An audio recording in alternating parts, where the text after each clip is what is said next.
بسم الله الرحمن الرحيم.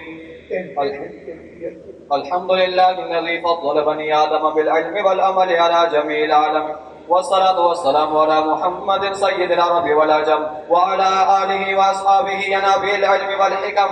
أما بعد فإن خير الحديث كتاب الله وخير الهدي هدي محمد صلى الله عليه وسلم، وشر الأمور محدثاتها وكل محدثة بدعة وكل بدعة ضلالة وكل ضلالة في النار. وبعده لا شك أن الإسناد طاقة عظيمة خص الله تعالى به هذه الأمة المحمدية من دون سائر الأمم، وهو من الطرق المسند إلى سيد الأنبياء والمرسلين صلى الله عليه وسلم، بل هو وسيلة لتقرب العبد إلى خالقه عز وجل لما أن به تعلم الأحكام والمسائل ويبتغى رضوان الله تعالى ويعرف أجورها بما ورد فيها من الفضائل. وبالإسناد تميز الأحاديث الصحيحة من الضعيفة، وبالأمر بما جاء عن النبي صلى الله عليه وسلم تنال المنازل الشريفة، ولأجلها إسنادنا هذا. قال لفظ ضعيف أسد الله، وبسند المستصل منا إلى الإمام الهمام أمير المؤمنين في الحديث بواسطة أستاذنا الإبر النحريري العلامة الكبير المحدث الجليل شيخ الحديث الأزرق العلامة مولانا جان محمد سلمه الله تعالى وأطال الله عمره ومد الله ظله العالي علينا آمين. قال حدثنا شيخ المحدثين ورئيس المفسرين مولانا محمد إدريس الكاندلاوي. قال حدثنا خاتم المحدثين وإمام أسره مولانا شيخ سيد أنور شاه الكشميري. قال حدثنا شيخ الهند مولانا محمود الحسن الديوبندي. قال حدثنا حجة الإسلام والمسلمين قاسم العلوم والخيرات مولانا محمد قاسم النانوتوي. وولي الهند وفقيه الهند وقطب العالم مولانا رشيد أحمد الجنجوهي. قال حدثنا شاه عبد الغني المجدد الدهلوي. قال حدثنا مجموع الأسانيد مركز الأسانيد شاه محمد إسحاق الدهلوي. قال حدثنا مرجع الأسانيد شاه عبد العزيز الدهلوي. قال حدثنا مسند الدين ومركز الأسانيد شاه ولي الله أحمد بن عبد الرحيم الدهلوي. قال أخبرنا شيخنا أبو طاهر محمد بن إبراهيم القرظي ثم المدني. قال أخبرنا والد شيخ إبراهيم القرظي. قال قالت على الشيخ أحمد القشاشي. قال أخبرنا أحمد بن عبد القدوس أبو المواهب الشنابي. قال أخبرنا شيخ شمس الدين محمد بن أحمد بن محمد الرملي عن الشيخ شيخ الإسلام زين الدين زكريا بن محمد الأنصاري.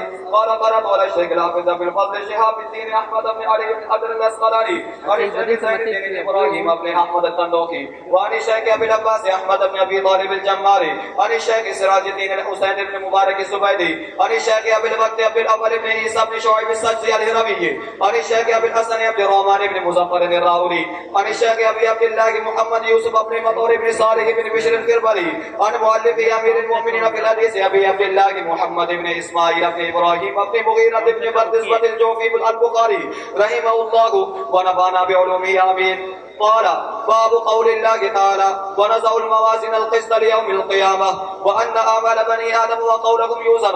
وقال مجاهد القسطاس والقسطاس العدل بالرومية ويقال القسط مصدر المقسط وهو العادل وأما القاسط فهو الجائر. وبالسند المتصل منا إلى الإمام الأمامي أمير المؤمنين في الحديث أبي عبد الله محمد بن إسماعيل البخاري رحمه الله. قال حدثنا أحمد بن أشقابة قال حدثنا محمد بن فضيل عن عمارة بن القعقاع عن أبي زرعة عن أبي هريرة رضي الله عنه وعنهم أجمعين قال قال النبي صلى الله عليه وسلم كلمتان حبيبتان إلى الرحمن خفيفتان على اللسان ثقيلتان في الميزان سبحان الله وبحمده سبحان الله العظيم.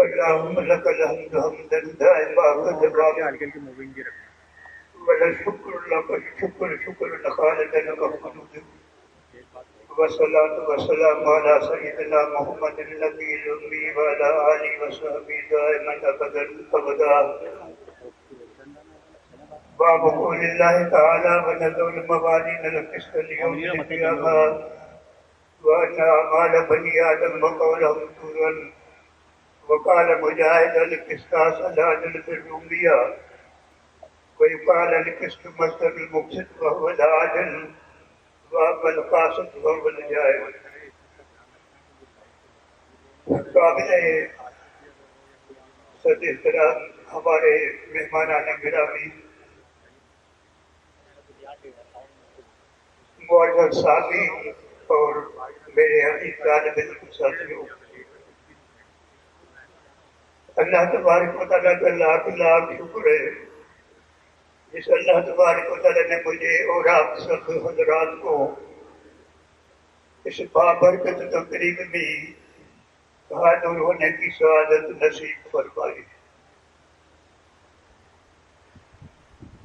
میرے بھائیوں، یہ بخاری شریف جس کو وصول کتب بعد کتاب اللہ البخاری کہتے ہیں، یعنی قرآن مجید کے بعد اگر کس کتاب کا مقام ہے تو وہ یہ بخاری ہے۔ اس کے ختم کے جو لمحات ہوتے ہیں وہ قبولیت دعا کے حامل ہوتے ہیں۔ حافظ ابن کثیر شیخ عبداللہ محدث دہلوی رحمہ اللہ علیہ، یہ بہت شیخ ہیں، اللہ والے بھی ہیں، بڑے عالم ہیں۔ ان کا فرمان ہے کہ ہم نے تجربہ کیا ہے کہ دفع بلیات، یعنی اگر مصیبتیں نہیں چل رہی، حل مشکلات، یعنی اگر مشکل چیزیں حل نہیں ہو رہی، قضاء حاجات، یعنی حاجات پوری نہیں ہو رہی، قحط سالی کا دور آئے تو بخاری شریف کی تلاوت اور اس کا ورد دریافت ہے۔ اللہ تبارک و تعالیٰ اس مجلس کی برکت کے رحمتوں سے مجھے اور آپ حضرات کو کچھ حصہ نصیب فرمائے۔ میرے بھائی، یہ کتاب جس کا آج درس ہو رہا ہے، اللہ تبارک و تعالیٰ کے ہاں ان کی قبولیت کے لیے یہ بات کافی ہے کہ 90,000 شاگردوں نے امام بخاری سے بلا واسطہ اس کتاب کو پڑھا ہے۔ آج کل ہم لوگ جو پڑھ رہے ہیں یا پڑھا رہے ہیں تو ہم بھی اپنی سند امام بخاری تک پہنچاتے ہیں، گویا کہ ہم بھی بالواسطہ امام بخاری کے ہی شاگرد ہیں۔ اللہ تبارک و تعالیٰ کے ہاں اس کتاب کو جو قبولیت حاصل ہوئی ہے، اس کی وجہ یہ ہے کہ امام بخاری رحمۃ اللہ علیہ کی جو تقویٰ تھی، امام بخاری رحمۃ اللہ علیہ کا جو حدیث سے شغل تھا، جو حدیث سے ان کی محبت تھی، یہ لمبے قصے ہیں، لیکن آپ اتنا سمجھ لو کہ امام بخاری کی عادت مبارکہ یہ تھی کہ جب ایک حدیث وہ لکھتے تھے تو لکھنے سے پہلے وہ 2 رکعت نفل پڑھتے، استخارہ کرتے، خواب میں حضور اکرم صلی اللہ علیہ وسلم کا اشارہ ہوتا، تبھی جا کر وہ اپنے کتاب کے اندر حدیث کو لکھتے تھے۔ اس کتاب کے اندر تقریباً 9,000 مقرر احادیث ہیں۔ گویا کہ امام بخاری نے اس کتاب کے لکھتے وقت 18,000 نوافل ادا کیے۔ 16 سال میں انہوں نے اس کتاب کو لکھا ہے، لیکن زیادہ تر جو ان کا وقت ہے وہ روزے کی حالت میں رہا ہے۔ ان کے شاگرد پھر بڑی فرماتے ہیں کہ میرے شیخ کا طریقہ تھا کہ 1-2 کے بغیر باقیوں کو علم نہیں ہوتا کہ ان کا روزہ ہے۔ خادم کھانا لے کے آیا، کبھی کسی کو کھلا دیا، کبھی کسی کو کھلا دیا، یہ ان کا معمول تھا۔ پھر کہاں لکھا اس کتاب کو؟ ما بین بیتی و منبری روضۃ من ریاض الجنہ، مقام ریاض الجنت کے اندر اور حتیم کعبہ کے اندر انہوں نے اس کتاب کو لکھا ہے۔ تو میں آپ سے یہ عرض کر رہا تھا کہ اللہ تبارک و تعالیٰ کے ہاں اس کتاب کو جو قبولیت حاصل ہوئی ہے، اس کے لیے بہت سی دلیلیں ہیں۔ اس زمانے کے اندر ایک بہت بڑے محدث عبد الواحد اللہ والے مشہور تھے، وہ فرماتے ہیں کہ عید الفطر کے دن جس وقت صبح کو امام بخاری کا انتقال ہو رہا تھا تو رات کو خواب کے اندر میں نے حضور اکرم صلی اللہ علیہ وسلم کو دیکھا، اور وہی ٹائم تھا جس ٹائم کے اندر امام بخاری کا انتقال ہوا۔ مجھے وہی ٹائم نظر آیا، میں نے دیکھا کہ حضور اکرم صلی اللہ علیہ وسلم کھڑے ہیں، تشریف فرمائے ہیں، لیکن آپ مغموم لگ رہے ہیں۔ آپ کے ساتھ کچھ صحابہ بھی کھڑے ہیں۔ میں نے عرض کیا کہ یا رسول اللہ صلی اللہ علیہ وسلم آپ کھڑے ہیں۔ آپ نے امام بخاری کا نام لے کر فرمایا کہ محمد بن اسماعیل میرے یہاں آ رہا ہے اور میں ان کے استقبال کے لیے کھڑا ہوں۔ جب ان کی تدفین ہوئی، تدفین کے بعد ان کی قبر سے خوشبو آ رہی تھی، لوگ مٹی اٹھا کے لے کے جا رہے تھے۔ خوف اور خطرہ ہوا کہ کہیں ان کی قبر کو کھود کر نہ لوگ لے کر جائیں، تو فاطمی چبوترا بنایا گیا۔ بہرحال اللہ تبارک و تعالیٰ کے یہاں اس کتاب کو جو مقبولیت حاصل ہوئی ہے، آپ اس کا اندازہ اس سے لگائیں کہ ہمارے ہاں بھی آج کل مدارس کے اندر جو بخاری شریف نہیں پڑھتا اس کو سند فراغ نہیں ملتی۔ اب ہے تو سبق کا درس، اگر میں صرف علمی باتیں یا کتابی باتیں کروں گا تو باقی جو حضرات ہیں ان کو فائدہ نہیں ہوگا۔ اس لیے انشاءاللہ میری کوشش ہوگی کہ کچھ میں ایسی باتیں بھی کہوں جن سے باقی لوگوں کو بھی فائدہ ہو۔ پہلی بات یہ ہے کہ اللہ تبارک و تعالیٰ نے میرے بھائی جان قرآن مجید کے اندر فرمایا کہ اِنَّا نَحْنُ نَزَّلْنَا الذِّكْرَ وَإِنَّا لَهُ لَحَافِظُونَ۔ یہ اِنَّا کا لفظ کلام عرب کے اندر تاکید کے لیے استعمال ہوتا ہے۔ پھر یہ نحن کو مقدم کرنا علام تاکیدی، پھر وَإِنَّا، پھر لہو، پھر لام لحافظون۔ اللہ تبارک و تعالیٰ تاکیداً فرما رہے ہیں کہ اس قرآن کو میں نے نازل فرمایا اور قیامت تک اس کی حفاظت کی ذمہ داری بھی اللہ تعالیٰ نے فرمایا کہ میرے ذمہ ہے۔ آپ کو معلوم ہے کہ 1500 سال تک قرآن مجید کا الحمدللہ ایک نقطہ بھی نہیں بدلا ہے۔ حدیث مبارک کے لیے بھی اللہ تبارک و تعالیٰ فرمان ہے وَأَنزَلْنَا، قرآن مجید متن ہے، حدیث رسول اللہ صلی اللہ علیہ وسلم اس کے لیے کہہ رہے ہیں۔ قرآن مجید وحی مطلوب ہے، حدیث رسول اللہ صلی اللہ علیہ وسلم وحی غیر مطلوب ہے۔ جس طرح اللہ تبارک و تعالیٰ نے وحی مطلوب کی حفاظت کا ذمہ لیا، وحی غیر مطلوب یعنی حدیث رسول اللہ صلی اللہ علیہ وسلم بھی اسی طرح محفوظ ہے اور انشاءاللہ قیامت تک یہ محفوظ رہے گی۔ آپ نے سنا ہوگا اللہ تعالیٰ فرماتے ہیں وَمَا يَنطِقُ عَنِ الْهَوَىٰ إِنْ هُوَ إِلَّا وَحْيٌ يُوحَىٰ۔ میرے محبوب کی زبانی جو بات نکلتی ہے وہ اس کی بات نہیں ہوتی بلکہ وہ اللہ کی طرف سے وحی ہوتی ہے، وہ بھی وحی ہے۔ میں نے آپ کو عرض کیا کہ دیکھو قرآن مجید وحی مطلوب ہے، وہ وحی غیر مطلوب ہے۔ آپ کو معلوم ہے کہ آپ کی زبان مبارک سے نکلی ہوئی بات کبھی بھی غلط نہیں ہوتی۔ میں آپ کو ایک مثال دے کر سمجھاؤں۔ آپ نے علماء سے سنا ہوگا کہ آپ نے 6 ہجری کے اندر مدینے سے مکے کا ارادہ فرمایا، آپ کا ارادہ عمرے کرنے کا تھا، لیکن کفار قریش نے عمرہ کرنا نہیں دیا۔ انہوں نے کہا کہ ہم آپ کو عمرہ کرنے نہیں دیں گے۔ آپ نے فرمایا کہ بھائی ہم عمرے کے لیے آئے، ہم لڑائی جھگڑے کے لیے نہیں آئے۔ کچھ نے کہا کہ نہیں۔ معاہدہ ہوا کہ آپ اگلے سال آئیں گے اور 3 دن تک آپ کی پھر پکے کے اندر رہیں گے، اس سال آپ کو ہم عمرہ کرنا نہیں دیتے، آپ واپس کرے گا۔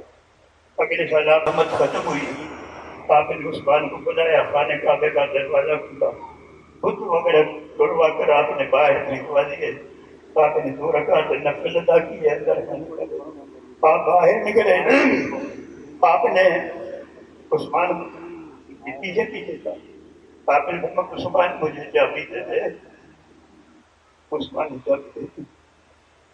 آپ نے فرمایا کہ میں نے تجھے کہا تھا نا کہ ایک زمانہ آئے گا کہ چابی میرے ہاتھ میں ہوگی، اب بتا چابی کس کے ہاتھ میں ہے؟ عثمان بولے کہ یا رسول اللہ صلی اللہ علیہ وسلم، آپ نے تو بڑے سرکش لوگوں کو معاف فرما دیا، مجھے امید ہے کہ آپ مجھے بھی درگزر فرمائیں گے اور اس نعمت سے آپ مجھے محروم نہیں فرمائیں گے۔ آپ کچھ ٹائم خاموش رہے، بعد میں آپ نے کیا بھی ان کو سنبھالی. آپ نے فرمایا کہ بات سن، چابی میں تجھے دے رہا ہوں لیکن قیامت تک یہ چابی تیرے خاندان سے کوئی نہیں چھین سکتا. بارک وتعالی نے ان کو ایسا تو عجیب حافظہ عطا فرمایا کہ آج کل ہم اور آپ لوگ تصور نہیں کر سکتے اس بات کا. امام بخاری کی میں آپ کو مثال دیتا ہوں. امام بخاری رحمۃ اللہ علیہ جاتے تھے، کتابوں کے اندر تذکر آتے ہیں، ان کے ساتھی بتلاتے گئے ہمارے شیخ بنا کراتے تھے. امام بخاری خاموشی سے گردن جھکائے روایتیں سنتے تھے، ہم لوگ لکھتے رہتے. 16 دن گزر گئے، امام بخاری کی یہی عادت. ہم نے ان کی مذاق اڑانا شروع کی. ہم نے کہا نہ لکھتا ہے نہ یاد کرتا ہے، ٹائم کیوں ضائع کر رہا ہے. جب ہم نے زیادہ ان کی مذاق اڑائی تو وہ فرمانے لگے جو آپ نے لکھا ہے وہ لے کے آؤ. ان کے ایک ساتھی حاجی ان کا تذکرہ ہے، وہ فرماتے کہ ہم لے کے آئے جو ہمارے پاس لکھا ہے وہی مسودے تھے. انہوں نے کہا کہ امام بخاری نے اپنے حافظے سے روایتیں پڑھنا شروع کر دی.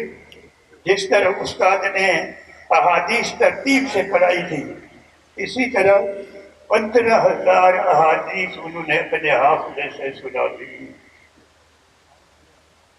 ہمارے استاد مرحوم مولانا شریف کا رحمہ اللہ علیہ قصہ فرماتے ہیں کہ میں شام کے اندر جب مشکات کی شرط علی کو سبھی کے چھپوانے کے لیے گیا تو وہ ایک مسجد اوزائی ہے، وہ انہوں نے کہا کہ شام کے اندر ایک امام اوزائی کے لیے مشہور قصہ تھا کہ امام اوزائی کا جو ٹھکانہ تھا وہ اڈے کے کہیں قریب تھا.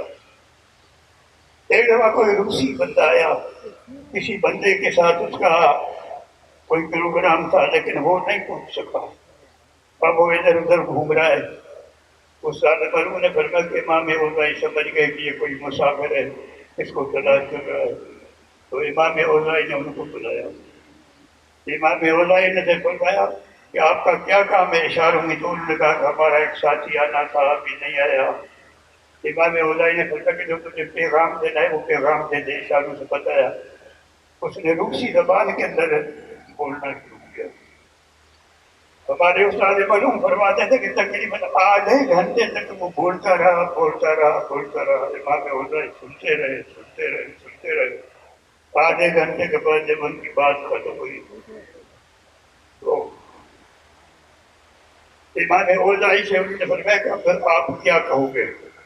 امام اوزائی نے منوان جس طرح اس نے ترتیب سے قصہ بیان کیا تھا وہی باتیں نئی دہرا دی. تو وہ امام اوزائی سے پوچھنے لگا کہ آپ روسی زبان جانتے ہو کیا؟ امام اوزائی نے اشارے سے فرمایا کہ میں نہیں جانتا، لیکن آپ کی جو باتیں ہیں نا وہ جب میں نے سنی تو ہم لوگ جب ایک دفعہ ایک بات کو سنتے ہیں تو وہ بات دوبارہ بھولتی نہیں ہے. سے اللہ تبارک و تعالیٰ نے کو اتنا حافظ عطا فرمایا. حافظ ابن تیمیہ مشہور محدث ہے. بچپنے کے اندر ان کے حافظے کی مثالیں مشہور تھی. ایک دفعہ لوگوں نے ان کو بلایا، تختی کے اوپر انہوں نے کچھ لکھا. لکھنے کے بعد آخر تک لکھنے کے بعد انہوں نے اس کو مٹا دیا. حافظ ابن تیمیہ سے کرنے لگے میں کیا لکھا تھا. حافظ ابن تیمیہ نے اول سے آخر تک ان کو میرے نہیں کوئی چیز سنا دی جو انہوں نے تختی کے اوپر لکھی تھی. تو اللہ تبارک و تعالیٰ نے ان پاکیزہ شخصیات کا انتخاب اس لیے فرمایا تھا تاکہ یہ لوگ حدیث شریف رسول اللہ صلی اللہ علیہ وسلم کی حفاظت کر سکتے ہیں.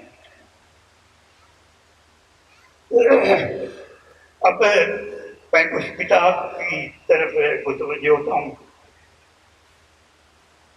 امام بخاری رحمۃ اللہ علیہ کے زمانے میں جو گمراہ فرقے تھے ان کے اندر ایک معتزلہ کا فرقہ ہے.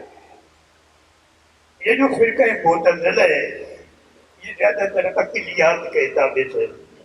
عذاب قبر کا انکار کرتے تھے، پلسرات کا انکار کرتے تھے.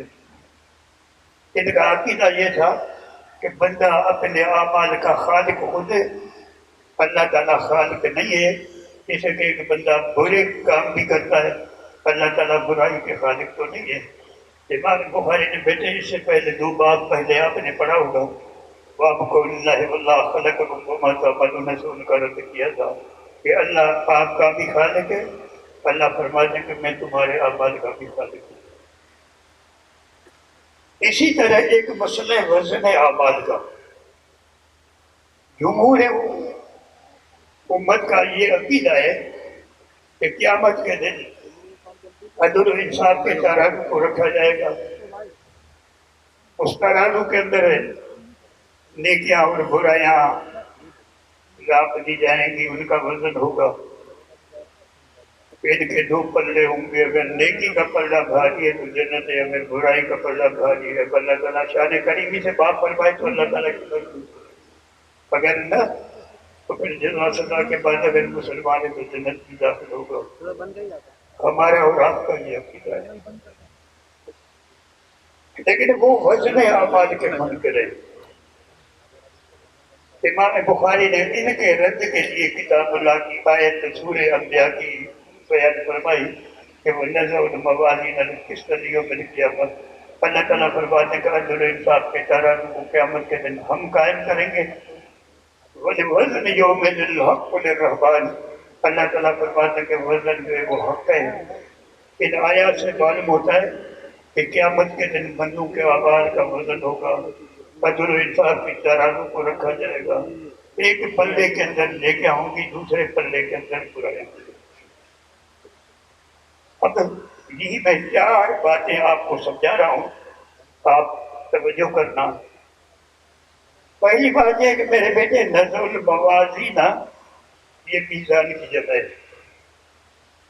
میزان ایک ترازو کو کہتے ہیں، موازین جمع کا صیغہ ہے یعنی زیادہ ترازو۔ اب پہلی بات یہ ہے کہ ترازو ایک ہوگا یا ترازو زیادہ ہوں گے۔ قرآن مجید کا الفاظ جمع سے بعض لوگوں نے یہ ثابت کیا ہے کہ ترازو زیادہ ہوں گے، ہر ایک عمل کے لیے جدا جدا ترازو ہوگا۔ جیسے آپ دنیا کے اندر دیکھتے ہو کہ سونے کے تولنے کے لیے جدا ترازو ہوتی ہے، لوہے کے لیے جدا ہوتی ہے اور چیزوں کے لیے جدا ہوتی ہے، اسی طرح قیامت کے دن صدقے کے تولنے کے لیے جدا ترازو، نماز کے لیے جدا ترازو، حج کے لیے جدا ترازو۔ لیکن محققین کا یہ خیال ہے کہ نہ ترازو ایک ہی ہوگا۔ چنانچہ حافظ ابن حجر نے فتح الباری میں ایک روایت نقل کی ہے کہ لو ان السماوات السبع والارضین وزنت فیہا لوسعت، ترازو ایک ہوگا لیکن اتنا تو وہ عظیم ترازو ہوگا کہ اگر 7 زمین اور آسمان ایک پلے کے اندر ڈال دیے جائیں نا، اس پلے کے اندر اور مزید بھی گنجائش ہوگی، زیادہ ترازو ایک ہے۔ ہم کہتے ہیں کہ یہ ترازو حصی ہوگا، یعنی وہ ترازو ہوگا، اس کے پلے ہوں گے، لیکن مجاہد، آمش اور کچھ اور لوگوں کا خیال ہے، معتزلہ اس کو دلیل کے اندر پیش کرتے ہیں، وہ کہتے ہیں کہ بات یہ ہے کہ ترازو معنوی مراد ہے، یعنی عدل و انصاف سے کام ہوگا، لا تظلم نفس شیئا، اللہ تعالیٰ کس کے ساتھ ظلم نہیں کریں گے، لیکن ترازو نہیں ہوگا۔ وجہ کیا پیش کرتے ہیں؟ وہ کہتے ہیں کہ بات یہ کہ ترازو تو اس کے لیے ضروری ہوتا ہے جس کو علم نہ ہو۔ اللہ تعالیٰ کو تو علم ہے کہ کس کی نیکیاں کتنی، کس کی برائیاں کتنی، تو اللہ تعالیٰ کے لیے ترازو کی کیا ضرورت ہے۔ لیکن میرے بھائی جان آپ لوگ ایک بات سمجھ لو، یہ ایک عدالتی کارروائی کی تکمیل ہوگی، الزام حجت ہوگا۔ آپ لوگ دیکھو، اگر جج کسی بندے کو کسی کو قتل کرتے ہوئے دیکھتا ہے تو جج جب عدالت کی کرسی پر بیٹھتا ہے تو اپنے علم کے مطابق فیصلہ نہیں کرتا، گواہ آئیں گے، گواہی دیں گے، عدالتی کارروائی کی تکمیل ہوگی، بعد کے اندر کہیں جا کے اس پر جرم ثابت ہوگا۔ تو یہی بھی اسی طرح ہے، یعنی اللہ تبارک و تعالیٰ الزام حجت کے لیے اور عدالتی کارروائی کی تکمیل کے لیے ترازو عدل و انصاف کو رکھیں گے تاکہ خود بندہ اپنے آنکھوں سے دیکھ لے کہ میری نیکیاں کیا ہیں، میری برائیاں کیا ہیں۔ لہذا صحیح بات یہ ہے جیسے میں نے آپ کو بتایا، یعنی ترازو ایک ہوگا اور یہ میزان حصی ہوگا، معنوی نہیں ہوگا۔ ایک بات۔ دوسری بات جو مجھے آپ کو سمجھانی ہے وہ یہ ہے کہ وازن کون ہوگا، وزن کون کرے گا؟ اللہ تعالیٰ فرماتے ہیں کہ وَنَزْعُ الْمَوَازِينَ الْقِسْطَ، ہم عدل و انصاف کے ترازو کو قائم کریں گے۔ اس مطلب کہ وازن اللہ تعالیٰ ہوگا۔ بعض روایتوں کے اندر آتا ہے کہ وازن جبرائیل ہوگا، بعض روایتوں کے اندر آتا ہے کہ وازن اسرائیل ہوگا، بعض روایتوں کے اندر آتا ہے کہ وازن وزن کرنے والا حضرت آدم علیہ السلام ہوں۔ لیکن ان روایتوں کی کوئی میرے بھائی جان تعارف نہیں ہے۔ آپ کو معلوم ہے کہ اللہ تعالیٰ عامر ہے، اللہ حکم کرنے والے ہیں، اللہ کی طرف نسبت کرنا بھی صحیح ہے۔ آپ کو معلوم ہے کہ ملزم کو عدالت کے اندر جب پیش کیا جاتا ہے تو وہ ملزم کو پیش کرنے والے کون ہیں؟ اسرائیل، وہ بھی ہوں گے۔ حلال و حرام کے لانے والے، اللہ کے قوانین کے لانے والے دنیا میں کون ہیں؟ کہ کس نے قانون کی پاسداری کی، کس نے نہیں کیا، وہ جبرائیل ہے، وہ بھی ہوگا۔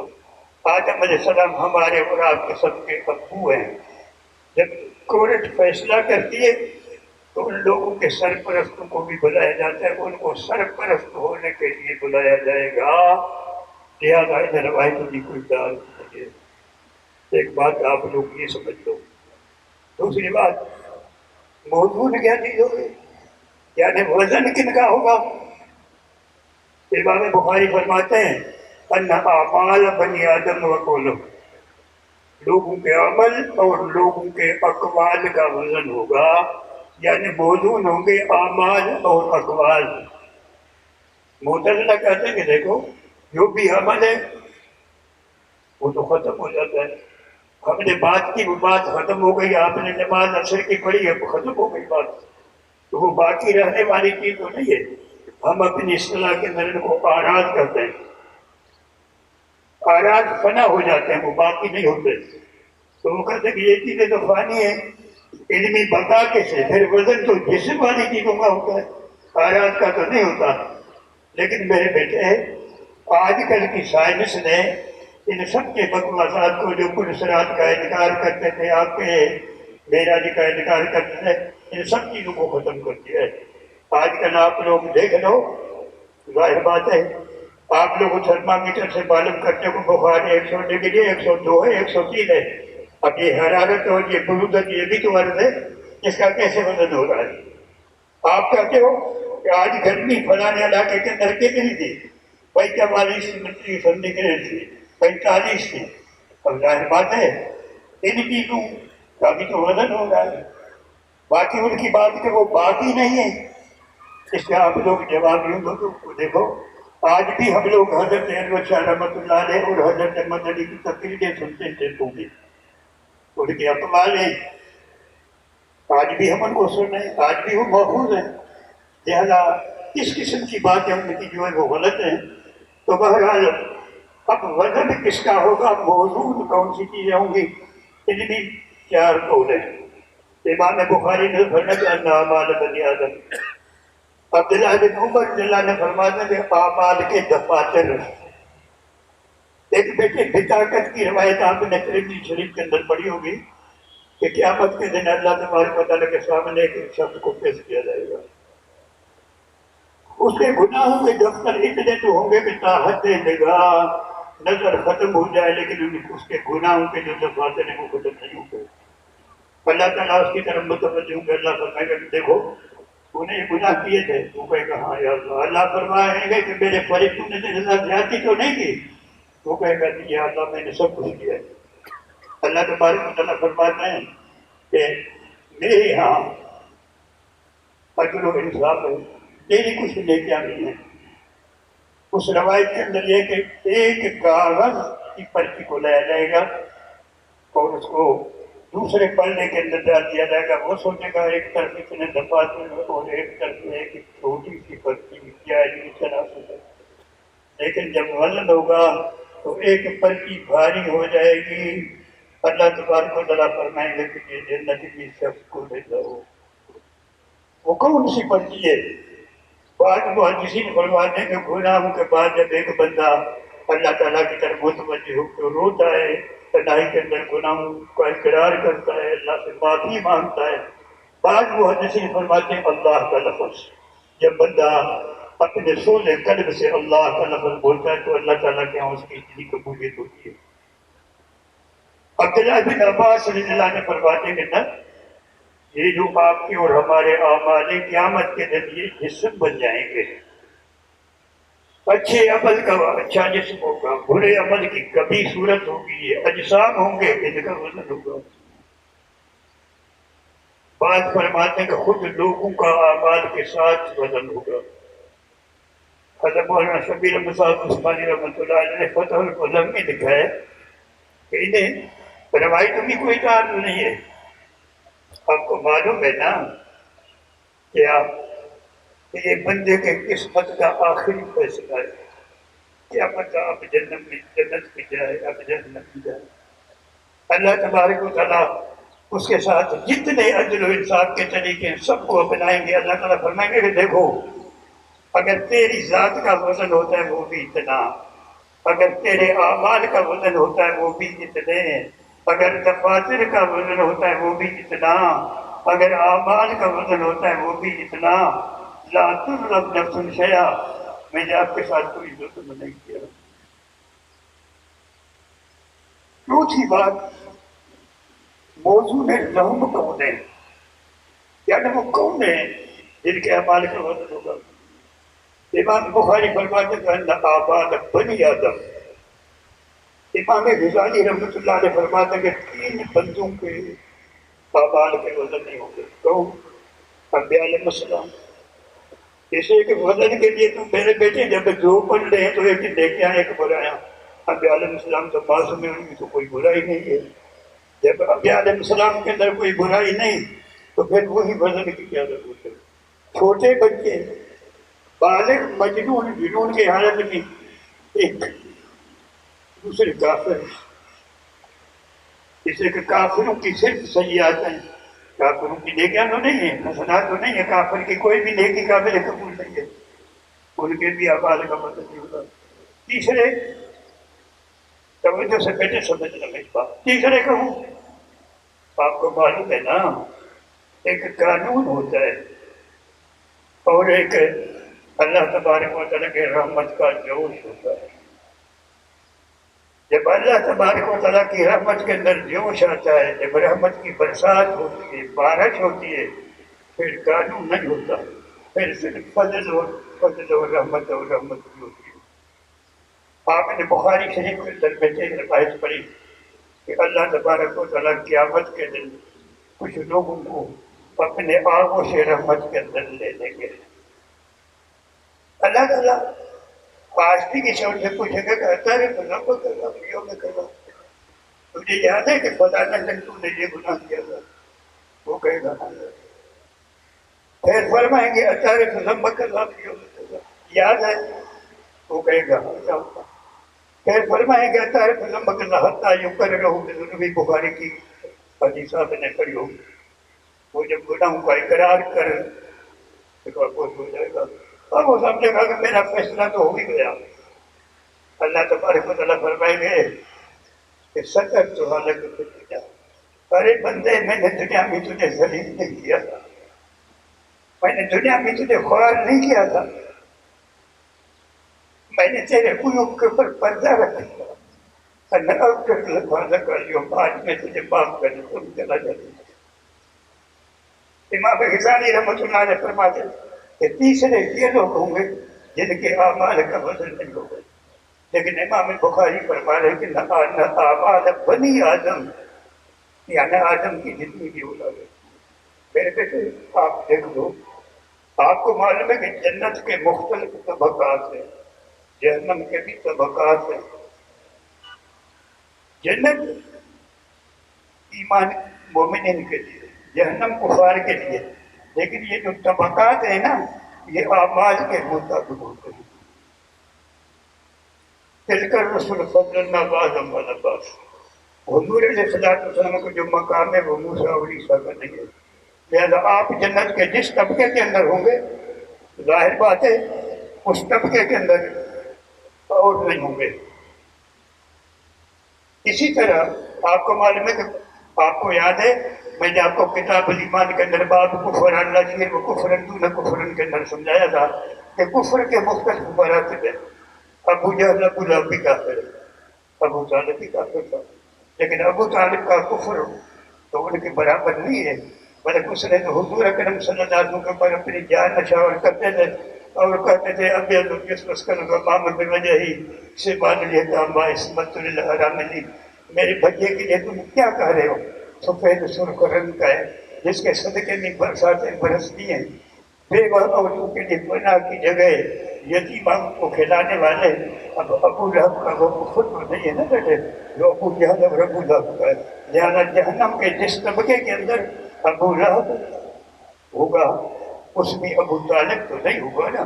اس لیے امام بخاری فرماتے کہ اللہ اعمال بنی آدم یعنی جتنے بھی آدم علیہ السلام کی اولاد ہے، اس میں انبیاء بھی آ گئے، اس میں صلاح بھی آ گئے، کفار بھی آ گئے، سب داخل ہو گئے.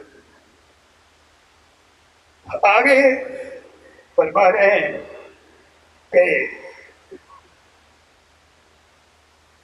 وبھی کانا حدثنا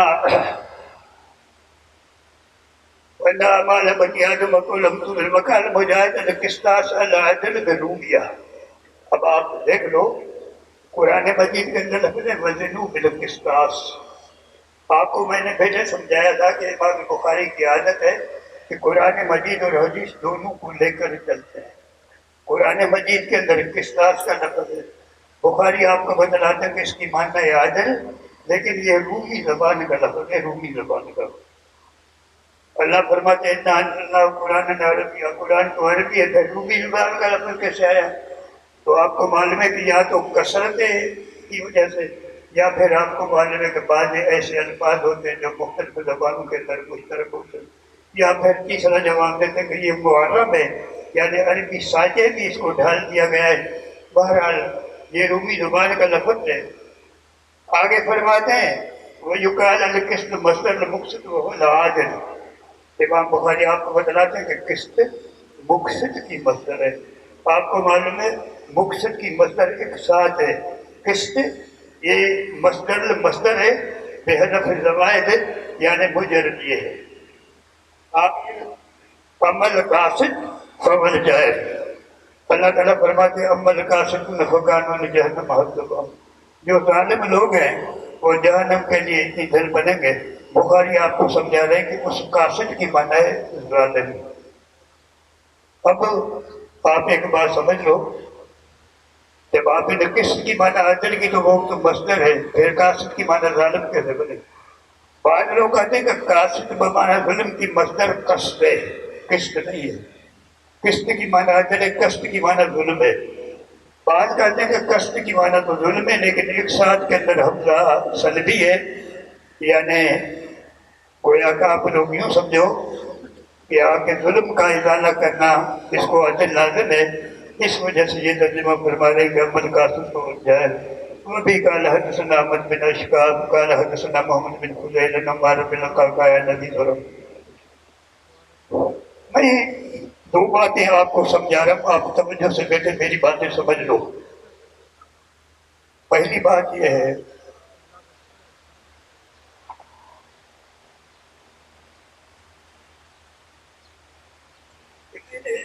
آپ کو ایک بات کتاب کے سال اول سے لے کے اب تک سمجھائی ہے کہ امام بخاری کا ایک طریقہ ہے کہ امام بخاری کے ابواب میں جو ربط ہے، جو تناسب ہے، جو لطافت ہیں، جو نقطے ہیں، وہ باقی محدثین کی کتابوں میں نہیں ہے. میں نے آپ کو ابتدا سال سے بتایا تھا کہ امام بخاری کی عادت ہے کہ جب ایک باب یا ایک کتاب کو ختم کرتے ہیں نا تو آخر کے اندر ایسے الفاظ بولتے ہیں جو آپ کو متنبہ کرتے ہیں کہ اپنے موت کا خیال کرنا، اپنے انجام اور اپنی عاقبت کو سوچنا، موت کے لیے تیاری کرنا.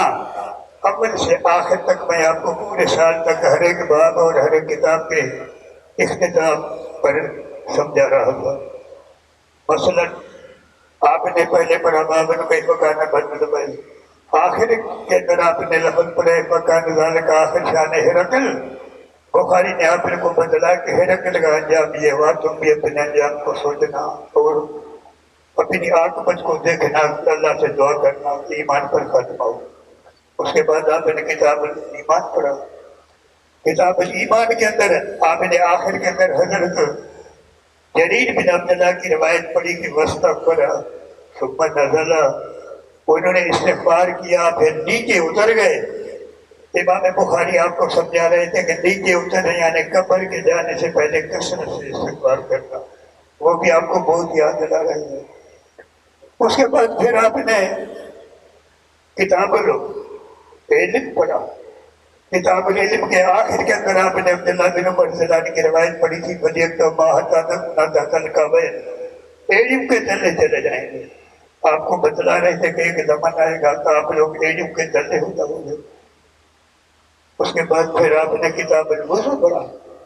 کتاب الوضو کے اندر حضرت برا بن عازب کی آپ نے حدیث پڑھی کہ حضور علیہ السلام نے فرمایا کہ رات کو سوتے وقت وضو کر کے لیٹ جاؤ، فَإِنْ كُنْتَ فِي تِلْكَ اللَّيْلَةِ، اگر اس رات کے اندر آپ کا انتقال ہوا، اگر آپ پر موت آیا، بخاری موت کی باتیں آپ کو سمجھا رہے ہیں۔ اس کے بعد جب وہ ختم ہوا کتاب الغسل شروع ہوا، آخر میں فرمایا کہ فَكَانَ ذَلِكَ الْآخِرُ، انجام یہ تھا، تو بھی اپنے انجام کو سوچ لے۔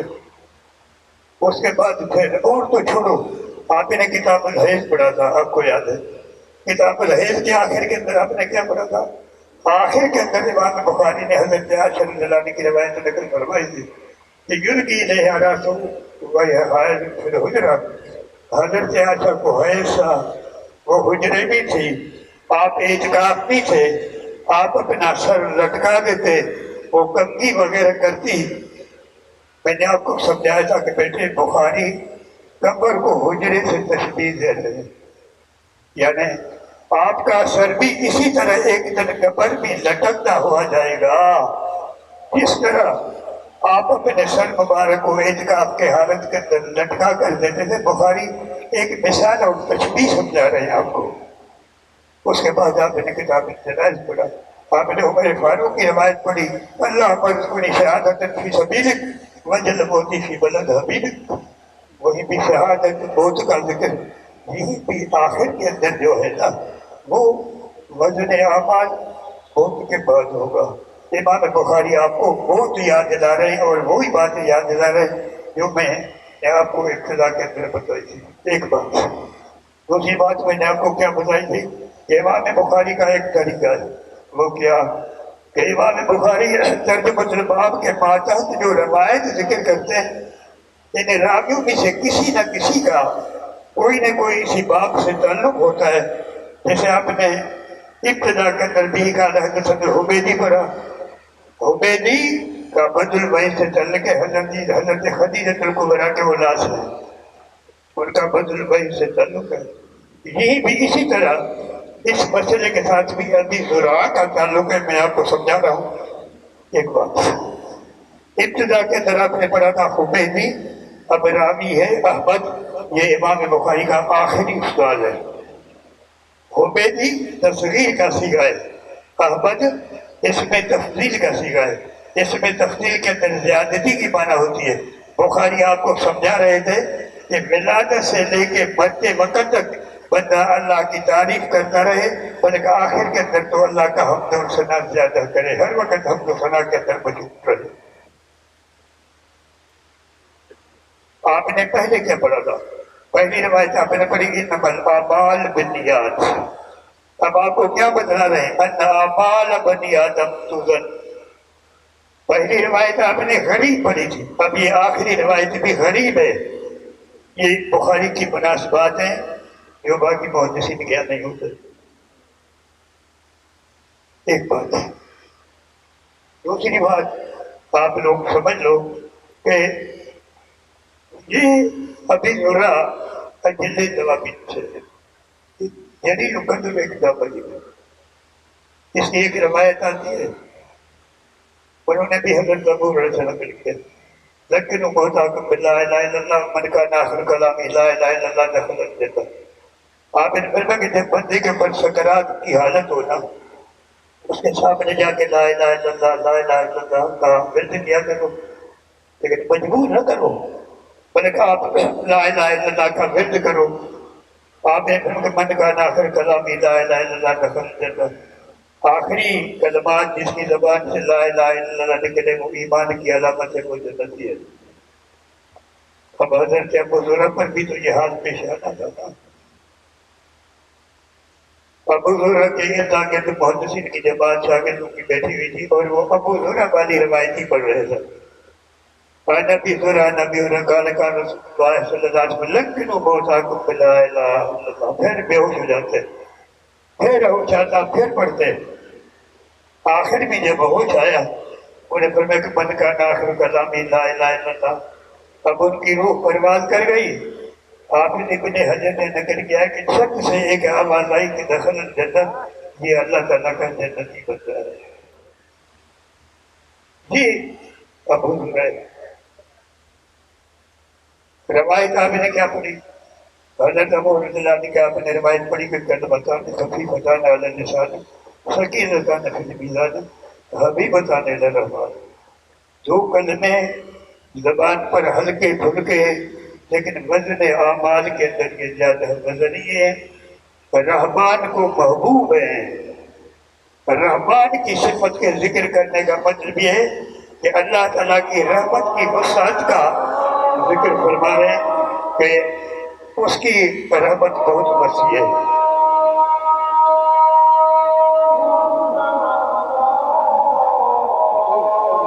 اب ظاہر بات ہے کہ جب ذات باری کی رحمت کی وسعت ہے تو یہ دو کلمات ہیں، لیکن اللہ تبارک و تعالیٰ کیا ان کا بہت فضل ہے۔ اب انما الاعمال بالنیات کا مطلب یہ تھا کہ تھوڑا سا عمل، لیکن اگر آپ کی نیت خالص ہے نا، اللہ تبارک و تعالیٰ کیا ان کا بہت اونچا مقام ہے۔ انما الاعمال بالنیات، آپ کو معلوم ہے کہ عمل کے لیے ایک مبدا ہے ایک منتہا ہے۔ مبدا جو ہے وہ نیت ہے، منتہا جو ہے عاقبت وہ ہے وزن عمل۔ لہذا مبدا کا بھی ذکر منتہا کا بھی ذکر۔ انما الاعمال بالنیات دنیا میں، یہ آخرت میں۔ اسی طرح امام بخاری رحمۃ اللہ علیہ کا جوڑ ہو گیا۔ وآخر دعوانا الحمدللہ رب العالمین۔